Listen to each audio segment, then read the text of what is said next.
वंदे पुरुषोत्तमं वंदे पुरुषोत्तमं वंदे पुरुषोत्तमं।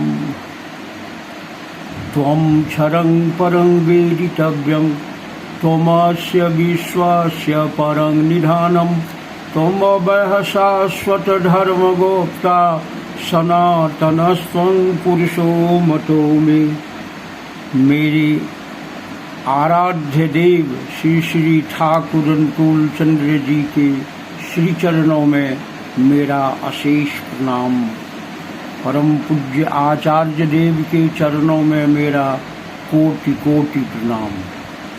आज अपार हर्ष के साथ मैं अपने आंतरिक भाव को रोक नहीं पा रहा। कारण आज परम पूज्य आचार्य देव का ये 56वां जन्म दिवस मनाने जा रहे हैं। हम सभी सत्संगियों के लिए आज का यह दिन अनूठा है। मेरे लिए अत्यंत हर्ष का दिन है। कारण 5 नवंबर 1998 को पूज्यपाद आचार्य देव अपनी चरण धूलि से मेरे निवास स्थान सहरसा, जो पूज्यपाद आचार्य देव श्री श्री दादा द्वारा नाम दिया गया था अर्चना भवन, उसमें आचार्य देव का वर्तमान आचार्य देव की चरण धूलि उस हमारे घर को पवित्र और स्मरणीय बना दिया। आज मैं आंतरिक भाव से यह कहना चाहता हूँ कि आचार्य देव हमारे इस पुनीत भूमि को बना दिया, पवित्र बना दिया। उस समय मैं अत्यंत रुग्ण अवस्था में था। उनकी चरण धूलि पाने के बाद ही हम धीरे धीरे अपने जीवन में सार्थक होता गया, स्वास्थ्य लाभ किया। वह दिन मुझे याद है, बराबर याद आता है, जब आचार्य देव स्वयं अपने मुख से हमारे घर पर पधारने की बात खुले शब्दों में सत्संग में व्यक्त किए। जब मैं सपरिवार अपने पुत्र और पौत्रों के साथ उन्हें प्रणाम निवेदन किया था। मैं धन्य हूँ, क्योंकि पुरुषोत्तम की रक्त धारा का प्रवाह हमारे घर में, हमारे हृदय में, हमारे रक्त धारा को पवित्र करने हेतु वो आए। मैं इसके लिए कोटि कोटि जन्मों तक आभारी हूँ।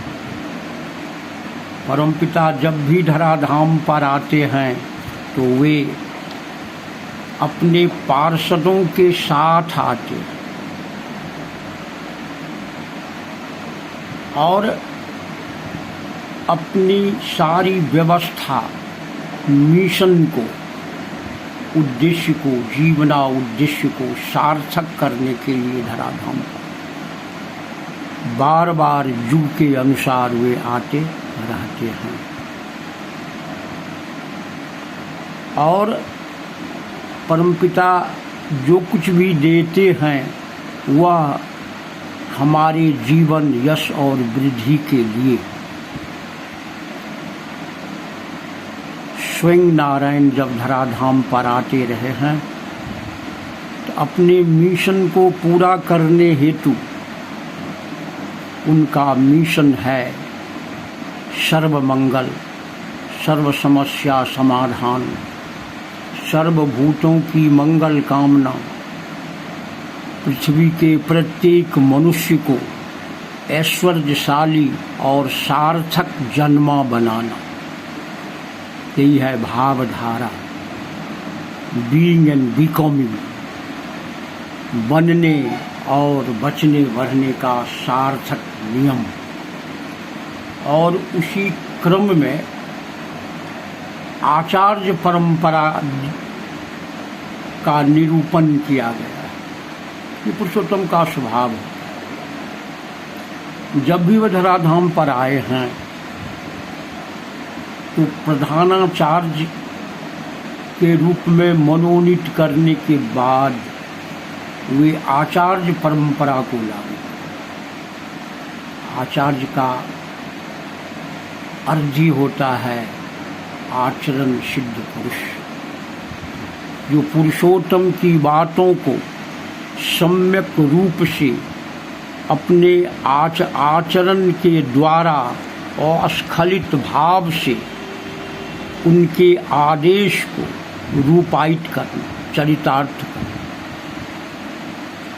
परमपिता की वाणी है, जो सुक्रिय सुकेंद्रिकता के साथ, सक्रिय सुकेंद्रिकता के साथ भीतर बाहर से जो बोधि संगति कायम कर उनके मिशन को आगे बढ़ाने में सार्थक जन्मा के रूप में आते हैं, वे ही आचार्य कहलाते हैं।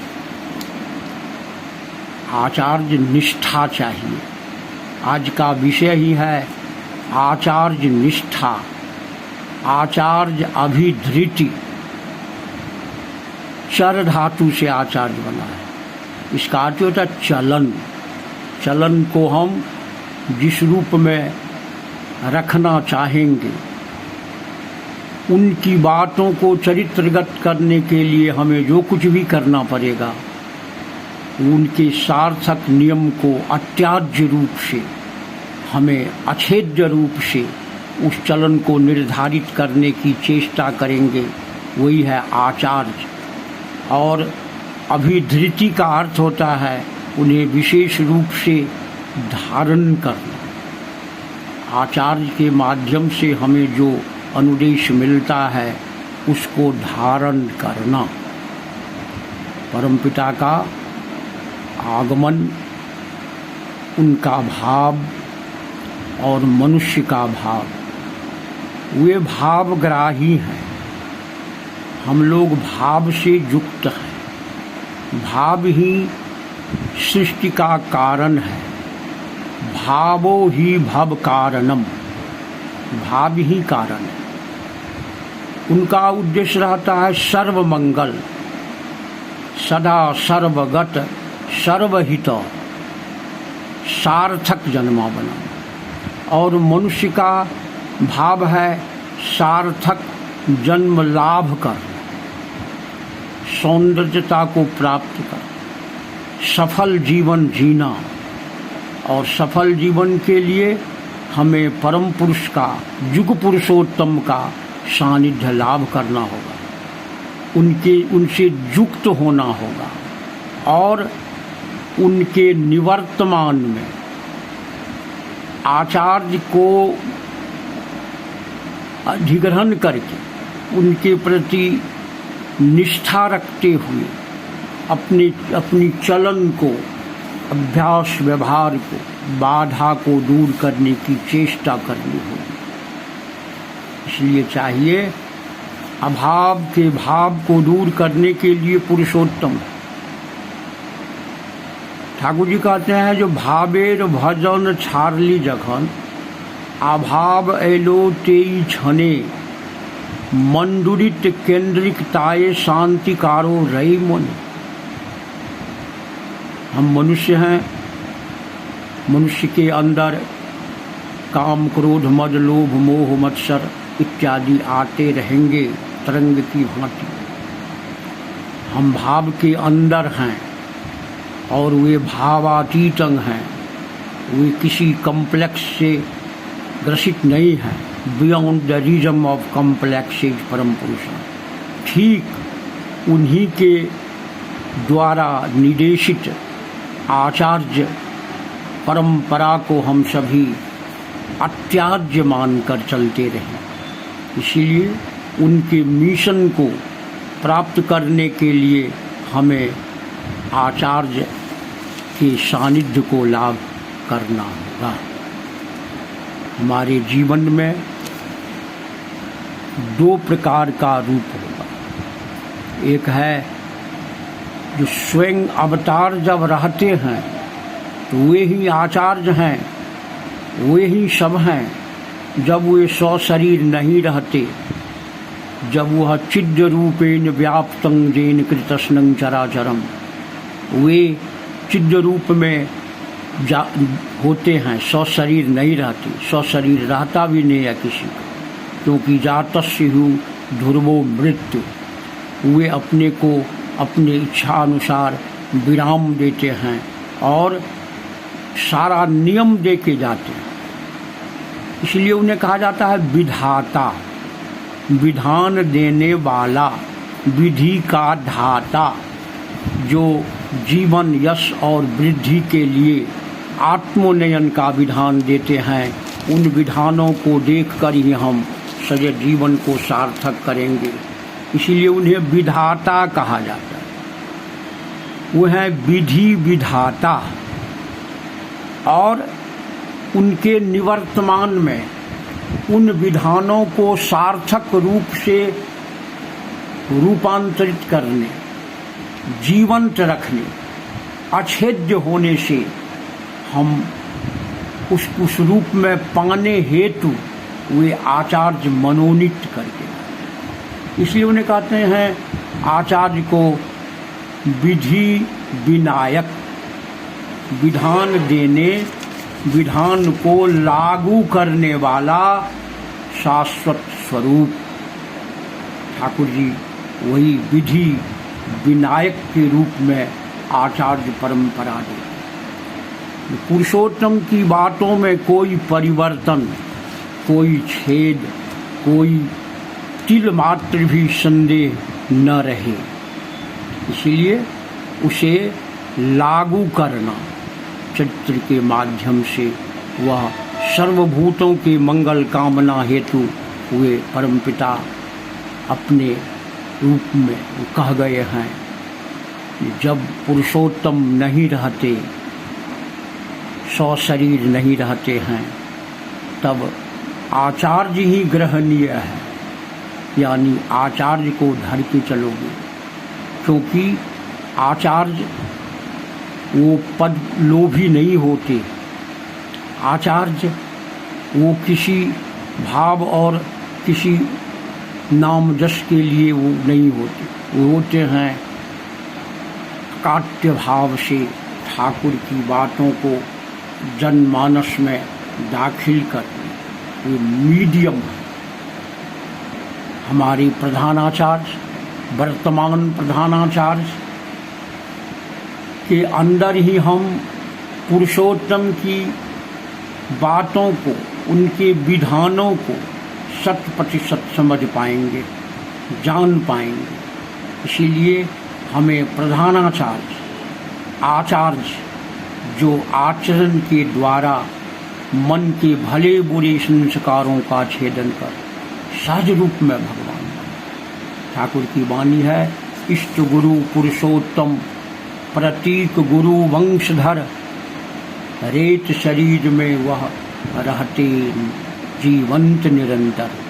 इसलिए पुरुषोत्तम के जीवंत भाव को जानने के लिए आचार्य अभिधृति आवश्यक है, उसे जानना होगा। और उसे प्रतीक गुरु कहा गया है, साक्ष्य स्वरूपम। शास्त्र भी कहता है ये आचार्यो ही ब्रह्मणो मूर्ति। यह मनु ने भी ऐसा कहा, ये आचार्य ही ब्रह्म के प्रमाण स्वरूप वो रहते हैं, और उसे ही हमें ग्रहण करके चलना होगा। और युग युग में वही जो ग्रहणीय है प्रमाण स्वरूप, उसी रूप में हमारे प्रधानाचार्य आज हमारे मौजूद हैं। यह परंपरा हमारे प्रथम आचार्य श्री श्री वारदा, जिन्हें हम लोग पितृदेव कहते हैं, उनके निवर्तमान में फिर आचार्य का स्वरूप आया कृपा दादा के, और उनके निवर्तमान में सशरीर नहीं रहने पर उनके ही रक्तधारा का सर्वोत्तम बिंदु वह सूर्य के समान उद्यमान हमारे श्रीमान अर्कद्युति चक्रवर्ती जी, जो हमारे सत्संग के प्रधानाचार्य हैं, केंद्र बिंदु हैं, हमारे आश्रय स्थल हैं, आश्रय का मूल रूप है, उनका आज 56वां जन्म दिवस। मैं परमपिता के चरणों में प्रार्थना करता हूँ, जो जिस रूप में सत्संग को इतना विकसित किए हैं, करते रहेंगे, और उनके साथ हम सभी हर अवस्था में उन्हें आश्रय करके चलेंगे, क्योंकि भावधारा पुरुषोत्तम के भावधारा को सार्थक करने के लिए आचार्य की आवश्यकता है। तद प्रमाणम, ठाकुर जी कहते हैं, सद्गुरु ही चिरोपास्य तस्मात् त्यागात न विधीयते। पुरुषोत्तम का त्याग नहीं होगा। प्रत्येक जन्म में हमारे इष्ट हैं, गुरु हैं, आदर्श हैं, पूज्य हैं। जब जब वे धराधाम पर आते हैं तब तब वे ग्रहणीय हैं। इससे पूर्व के अवतारों की भी संपुष्टि होती है, उन्हें भी हम बोध कर पाते हैं, और वो उन्हीं की वाणी है, ये तन निर्दिष्ट स्वरूपस्य, उनके द्वारा निर्दिष्ट स्वरूप जो है, सौ पूज्यो गुरुवत् सदा, उन्हें गुरु रूप में ग्रहण करना हो। क्योंकि हम गुरु रूप में मतलब आदर्श की बातों को अछेद्य भाव से चरित्रगत करते हुए जो जीवन को आगे बढ़ाने के लिए संपूर्ण संघ के साथ एक केंद्र बिंदु के रूप में अग्रगण्य हैं, अग्रगामी हैं, अग्रसोची हैं, अग्र सारे विषयों का वह अछेद्य भाव से, वही पुरुषोत्तम के जस्ट बाद छठम गुरु की बात कहते हैं। छठम गुरु जिन भरम गढ़ तोरा, दुविधा बेट एक तेजोरा। हम दुविधा में पड़ेंगे, उन दुविधाओं को तोड़ने के लिए छठम गुरु की बात ऐसा कहा गया है। सभी साधकों का सर्वमत यही है। भगवान राम कहते हैं, ये शिव समान यह प्रिय नहीं है। यदि मेरी भक्ति तुम चाहते हो तो शंकर के साथ रहो। शंकर भजन बिना नर भक्ति न पावे मोर। कृष्ण कहते हैं, जो तुम उन आचार्यों के पास, वो दुर्लभ पुरुष जो मुझे तत्व रूप में जानते हैं, 100 महात्मा दुर्लभ। इसलिए व्यास, देवल, नारद इत्यादि के रूप में वे मनोनीत करते हैं राधिकाओं को उसका भक्ति का मार्ग बतलाने के लिए। ठीक उसी प्रकार यह ऋत्विक संघ है, और ऋत्विक संघ की परिचालना के लिए चाहिए सर्वश्रेष्ठ दुर्लभ पुरुष, और उनकी रक्तधारा में वो सन बाई बर्थ के अंदर ही हमें देखना होगा, जो वे हमारे जीवन को किस रूप में ले जाना, जिस रूप में ले जाएं, क्योंकि उनका एकमात्र उद्देश्य है वो परम पुरुष की बातों को शिष्ट में लागू, उनके पूर्णागमन तक, पुरुषोत्तम के पुनर्आविर्भाव तक उनकी रक्तधारा में ही हम आचार्य पाएंगे।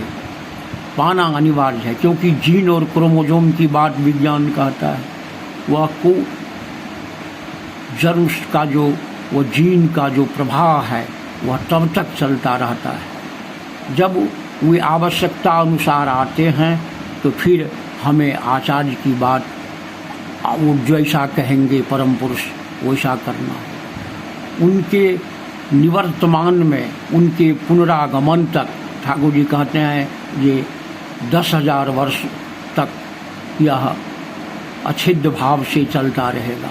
10,000 वर्षों के लिए हम सभी उनके ही वंशज में, उनके मनु भी ऐसा ही कहता है, उनकी रक्त धारा में उसे खोजना होगा और वो हमारे जीवन को हर ढंग से वो बनाएंगे। इसीलिए सन बाय बर्थ में जो ज्येष्ठ संतान होंगे, ज्येष्ठो ही धर्मोष्ठ, ज्येष्ठ को ही धर्म और पैतृक पितृकर्म करने का पूर्ण अधिकार है, क्योंकि सन बाय कल्चर में विभिन्न प्रकार की भ्रांतियाँ रहती है। वर्णाश्रम का धक्का आएगा, अहंकार आएगा, डेमोक्रेटिक होगा। तो सन बाय बर्थों में तभी जब सन बाय बर्थ को त्याग करने का कोई विधान नहीं, सन बाय कल्चर हम उसमें भी आचार्य को 10,000 वर्षों तक के रेत में कुछ सोचना ही नहीं। हम सभी सन बाय कल्चर हैं और संपूर्ण वर्णाश्रम विवाह की नीति को ठीक से लेके चलने पर ही हम सार्थक जीवन लाभ करेंगे। इसीलिए आज के युग में वह दुर्लभ शरीर, दुर्लभ, क्योंकि कहा गया है जो इस मनुष्य देह ही दुर्लभ है, दुर्लभं मानुषिं देहम, और इसमें परम दुर्लभ है आचार्य और परमपिता का पाना। तो उसमें और भी बहुत ही जन्मों के संस्कार से भाग्य जगा मेरा आदि का मिले सद्गुरु है, और उसकी परिचालना के लिए हम भी चाहते हैं अपने वंश की मर्यादा में रखना। एक बात है, सैकड़ों में कोई एक धार्मिक आचरण वाला होगा, शास्त्र यही कहता है। सैकड़ों में, हजारों में कोई एक धर्म पथ पर चलने का व्रती होगा, और उसमें से करोड़ों में कोई एक विरक्त होगा, जिसे वीतराग, जिसे किसी प्रकार की आसक्ति नहीं रहेगी, वह मुक्त स्वार्थ होगा। और उनमें से भी कितने ऐसे भी होंगे जो हमें उस रूप में ले जाने के लिए वह चाहेंगे। और सबसे इसीलिए मानस में जिक्र है कि ज्ञान बंद कोटिन महको जीवन मुक्त सुकृत सो हो, 3 सहस्र मह सब सुख खानी, दुर्लभ ब्रह्म ज्ञान विज्ञानी, दुर्लभ ब्रह्म ज्ञान विज्ञानी, हजारों करोड़ों में एक दुर्लभ। वह दुर्लभ क्या है? जो किसी प्रकार के प्रलोभन में, वृत्ति के अधीन और भेदाभेद से ऊपर मूर्त वेद के रूप में वो रहते हैं। वेद है पुरुषोत्तम की स्तुति गान, रिकॉर्ड ऑफ एक्सपीरियंसेस, और आचार्य हैं उस श्रुति गान का मूर्त स्वरूप। इसीलिए सद्गुरु के रूप में वो दुर्लभ पुरुष हमें मिलते रहते हैं। और कहा गया है पुरुषोत्तम के विषय में, जो इष्ट रागे अटूट जिनी, साधन आचार शीलवान, आचार्य गुरु तीनई जानिश, इष्ट स्वार्थ प्रतिष्ठावान। मेरा सौभाग्य है मैं वर्तमान आचार्य देव के चरणों में अपना भक्ति भाव यथासाध्य अपनी ज्ञान बुद्धि कर्म के अनुसार लगाए रहता हूँ, रहूँगा। मुझ पर अशेष दया है, संतान संततियों पर भी अशेष दया है। मैं उनकी दृष्टि में हूँ, उनके मानस में हूँ। यही मेरा जीवन, यही सार्थकता है, और यही मुझे सबसे बड़ी उपलब्धि जीवन में है। परमपिता से प्रार्थना है कि हे मेरे आचार्य देव, आप अक्षय जीवन लाभ करें। परमपिता से यही प्रार्थना है, जो आप परम पुरुष की बातों को अछेद्य भाव से सबों में प्रसारित करते हुए उसे जीवन, यश और वृद्धि का अधिकारी बनावे। मैं बार बार परमपिता के चरणों में यही प्रार्थना करता हूँ और आचार्य देव के चरणों में मैं प्रार्थना करता हूँ, जो आप मेरे निवास स्थान सहरसा बिहार में आकर मेरे घर को एक मंदिर बना दिया और जन्म जन्मांतर मेरे वंश आपके प्रति उपकृत रहेंगे और मैं जीवन का सर्व सुख पा रहा हूँ। मुझे कहीं कोई आप दया करके हमारी त्रुटि भूल को क्षमा करते हुए ठाकुर के चरणों में लगाए रखेंगे। प्रेम प्रीति सहानुभूति देने के साथ साथ मैं आपके चरणों में बार बार ब्रह्म मार्ग प्रदर्शकं प्रेम भक्ति विनायकं शांति स्वस्ति विधायकं आचार्यं परवरं नौमि। वंदे पुरुषोत्तमं वंदे पुरुषोत्तमं वंदे पुरुषोत्तमं। जय गुरु।